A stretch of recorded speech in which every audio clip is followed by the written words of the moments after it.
I would like to begin today by personally apologizing to my patron Rider of Rohan for disrespecting Tyrion by forgetting to bring his horse. Yes, today I'm up against Cathay. Some of you may have seen this yesterday on Turin's channel, but I figured I'd show you guys my perspective. So let's quickly go over the starting armies, then we'll get to the reserves. Tyrion, for myself, got some Lothern Sea Guards, archers, and three White Lions of Trace. The White Lion Infantry, Silver Helms with shields, and a High Mage on a chariot for extra anti-infantry damage. My opponent here, Turin, coming in with Miao Ying. He's got three Celestial Dragon Guard up front, some Crane Gunners, Jade Lancers, and an Astromancer. Let's go ahead and take a look at the reserve armies. For myself in reserves, got Dragon Princes, a Flamespire Phoenix, two more White Lion Infantry, including the Puremain Company Regiment of Renown, three Illyrian Reaver Archers, and four Illyrian Reaver Cavalry. For Cathay, Celestial Dragon Crossbowmen, three Jade Lancers, one Peasant Long Spear, two Jade Halberds, three Peasant Horsemen, three Jade Swordsmen, and two Iron Hail Gunners. Now we are back. Let's get things started. Wujing War Compass, of course, as well. Almost forgot about that. So we're gonna do it, as they say. Definitely having Tyrion on foot is going to be a pain. I was hoping to have him 90 speed, great capture weight. Currently, he's bugged to have both martial prowess and martial mastery, which definitely not have both, so expect his stats to go down ever so slightly once Immortal Empires actually releases, but still, High Mage here, anti-infantry damage, like I said, high armor, 110 armor. We've got Tempest, Apotheosis, and Soul Quench. Tempest, I hadn't actually gotten a chance to use yet against a big flying target like Miao Ying, so we're going to test it out and see how the damage does. Got some more White Lion Infantry pressuring up on this side here. Just kind of holding with the Silver Helms for the time being. But let's see what we can do here. I'm going to drop a Hot Tempest. As the Crane Gunners start to open fire, they'll do some very solid damage to the Lothern Sea Guard. They, of course, lower their missile block chance with that Shield Breaker attribute. Tempest damage, nothing too crazy against Miao Ying. Does a little bit, nothing absolutely insane. So they're going to try and get my archers into range to start shooting Miao Ying before the spell wears off. Unfortunately, we're not able to do so, and the damage from Tempest, considering the Winds of Magic that I spent on it, was pretty underwhelming. So not too happy about that, but it's fine. Get caught in a little bit of a blob here with some of my units, and Turin's going to punish me very well with that Storm of the Night. A little bit of bombardment drop from the Wujing War Compass as well, but it should be just fine. Although White Lions are much cheaper, they should trade cost effectively into Celestial Dragon Guard. Miao Ying's going to come to the ground to try and help them out with that. But of course, I've got Tyrion coming up from the hill as well. The Reavers and the Caster on the chariot also getting loose. The Caster is going to go into the back line, try and compromise these Crane Gunners. What is this? The Tirnock Chariot? Ithilmar Chariot? I forget which one it actually is. It's a chariot, though. High Elf Chariot will do some damage. Silver Helms here holding back a huge pack of Peasant Horsemen and Jade Lancers. They get sandwiched in between the two, but we're going to toss an Apotheosis there just to help them hold out for a little bit longer. Another bombardment, and my archer line has pretty much been dealt with purely through AoE magic damage. I'm also failing to capture my own home objective, being over-focused on downing my opponent's troops here in the center, just trading effectively. Get the Reavers into these Celestial Crossbowmen. We also get Reavers into and finish off the Crane Gunners there. They are going to pay the iron price. That's just fine. High Mage can get back into the center fight, rear charge, and start to help Tyrion finish off some of these Celestial Dragon Guards. Got some units coming back from route. Puremain Company also been deployed here as a reserve unit to try and come in and help just win that center fight. Even though macro-wise, I'm definitely making some mistakes in terms of not capturing my own home objective. But we'll get there eventually. At the very least, we're going to be able to lock Miao Ying in place. Use that Tempest to deal a substantial, well, maybe not a substantial amount of damage, but a little bit of damage. Once again, though, my archers are out of range at the point of casting, so I don't get that much uptime in terms of trying to shoot Miao Ying with the bows there. Eventually, they'll get in range and start to do so. White Lion Infantry starts to prevail in one engagement. Here, they're trading a little bit badly. I mean, probably cost-effective at the end of the day, but probably should have also sent this White Lion up here to try and fight for this objective. One mistake I'm going to make throughout the course of this battle is to not pressure Turin's home objective here at all.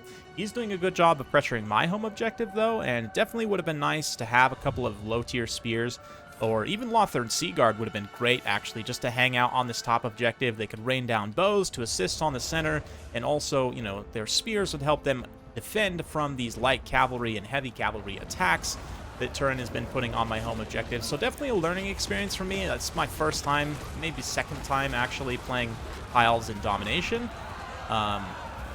So definitely a learning experience, like I said, but Celestial Dragon Guard here holding out, actually getting routed by the White Lion Infantry. The White Lion's Resurgent, such a cost-effective just kind of Swiss Army knife infantry, right? Although they are great weapons, they still have some missile resistance, which kind of negates one of their weaknesses. Of course, 90 armor is also fantastic.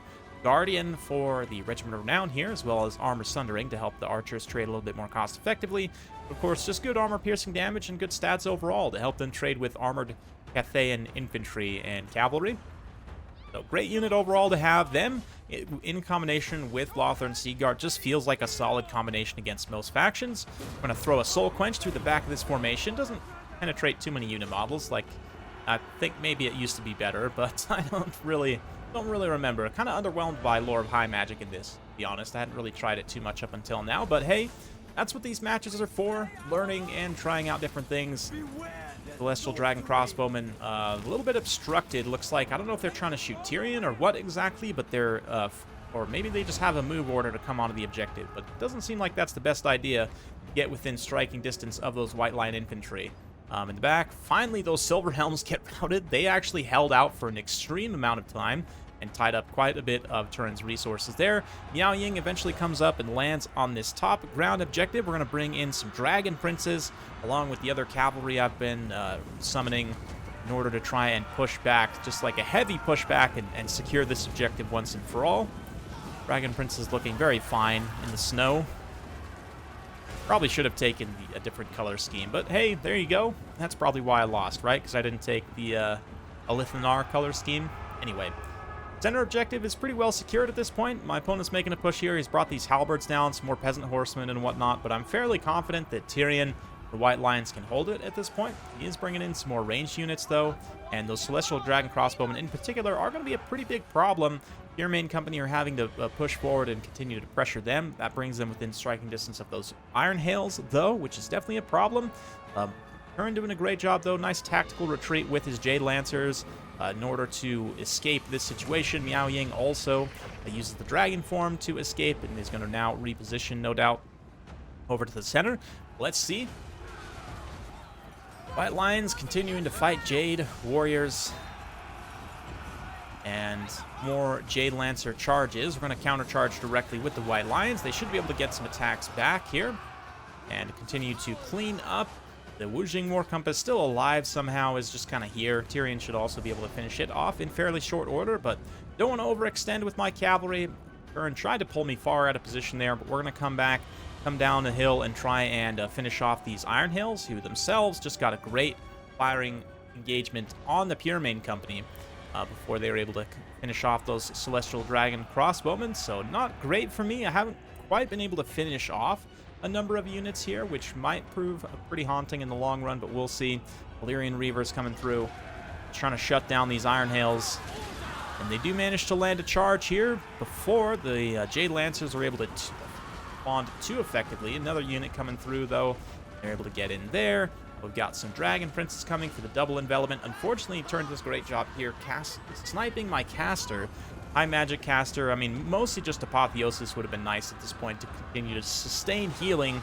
And in terms of other lores of magic to take, especially in this build, I would probably take Lore of Life. Actually, the explosion spells are not too bad. Of course, Lore of Shadows, because Pit of Shades is just so good in Domination, would be quite good. Maybe Dwellers Below and Awakening of the Wood combination for Lore of Life, actually, for AoE magic damage. Might not be bad. Lore of Fire also is pretty viable for AoE magic damage. Lore of Heavens. I mean, there's a bunch of options, really. You have tons and tons of options with High Elves. That's one of the great things about them, but High Magic, I don't know. I'm a little bit underwhelmed by it. A little bit underwhelmed, I have to say. Maybe Hand of Glory would have been good to get through the high melee defense of some of these Cathayan units. or maybe Lore of Death for some Doom and Darkness, for some actual terror, or Aspect of Dread Knight, rather. But anyway, Turin continuing to pressure up on my home objective with his Peasant Horseman. We've managed to take the lead on tickets so far, which is great. We were slightly behind at one point, but Meow going directly after the Dragon Princes. Really wishing I had Tyrion on a horse right now. If I had, I could have been countercharging Miao Ying a lot more effectively. A nasty withering fire from those Iron Hells comes in, though, and just shatters, not quite shatters, but wrecks those Illyrian Reavers. They get terrified away by Meow. But like I was saying, with Tyrion, if I had the horse, I could have countercharged Meow quite a bit better, and she wouldn't have had to play differently, right? A lot more cautiously about where she lands. Tyrion could have been kind of swinging between these two objectives rather than just being stuck on the one the whole time. But still, White Lions doing their thing, trading super efficiently into the Jade Halberds. Miao Ying, though, has got other ideas. She's going to drop a little rear charge here in just a minute. White Lions, I mean, they're great. Don't get me wrong. They can only do so much against all this stuff. But finally, I'm able to get my cab up and around, and we're going to flatten these Iron Hail Gunners with the Dragon Princes. See the remains of the compass there. Very cool stuff. There's a few models there on the charge. Celestial Dragon Crossbowmen also annoyingly still alive, but I mean, it only takes a few unit models of Dragon Princes to just wipe a unit like Iron Hail Gunners, like a squishy skirmish type unit, especially non-loose formation. That being said, the White Lion Infantry in the centers having a struggle because of Miao Ying. We're going to bring in the Pure Main Company once more, although I probably should have taken them up to this high ground objective to contest against that Jade Warrior, because at this point, Turin's looking at getting a full 3-cap, and if he does pull off a 3-cap, it's pretty much game over for me. Unfortunately, I don't have the density of units to try and maintain capture weight here in the center, although really Cathay, if you think about it, only has like the Jade Warriors still defending here, but it's just not quite enough. My White Lions are like equally just as damaged, and the Illyrian Reavers not enough to help bump this back up in my favor. Tyrion likewise also is not standing on the objective, so his capture weight is not being added here as well. And then of course Turin's great macro here, pressuring my back objective with a couple of armored units. The Illyrian Reavers can't push back. Definitely kicking myself for not bringing a few low-tier spears, or even just a couple more Lothran Seaguard, like I said, defend this objective. Would have been quite nice, and it's definitely a learning experience for a map like this against a faction like Cathay.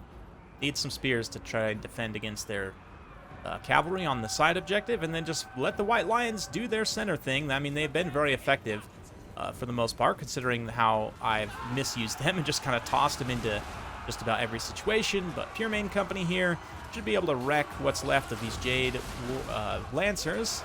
Another Sun Fang coming in from Tyrion, trying to finish off those Peasant Horsemen. Basically, Turin's just blocking me more or less from the objective right now, not allowing any of my unit models to actually get on the objective to keep or continue to secure it. You can see just barely got any capture at all on there, and my units are just struggling. So some great objective play by Turin here to keep me off of the point, and I'm going to throw in the towel here as there's very little chance of me recapturing either of those objectives. So for me, I would say a couple of build mistakes, a couple of macro mistakes, but ultimately very close battle at the end of the day. It definitely feels like a pretty fun and even matchup, and one that I will look forward to playing more of in the future.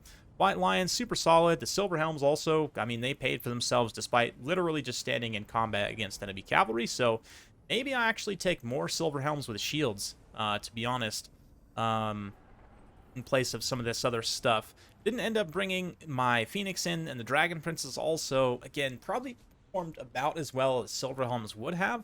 So maybe I cut them, maybe I cut a couple of these Reaver Archers, maybe one of the Reaver Archers, and then kind of combine the funds to take 2 more Shielded Silver Helms, probably be pretty solid, and then also probably cut maybe one of these Light Calves, maybe 1 or 2, just maybe even just 1, honestly, just for 1 low-tier spear, just hold that side objective against Light Cavalry. But obviously, hindsight's 2020. Miao Ying was definitely a pain, and having Tyrion's horse would have helped me try and finish her off. I mean, it's not guaranteed that I would have finished her off, obviously. Tyrion would have played differently as a result, but definitely would have helped me control the flow of the battle a little bit more.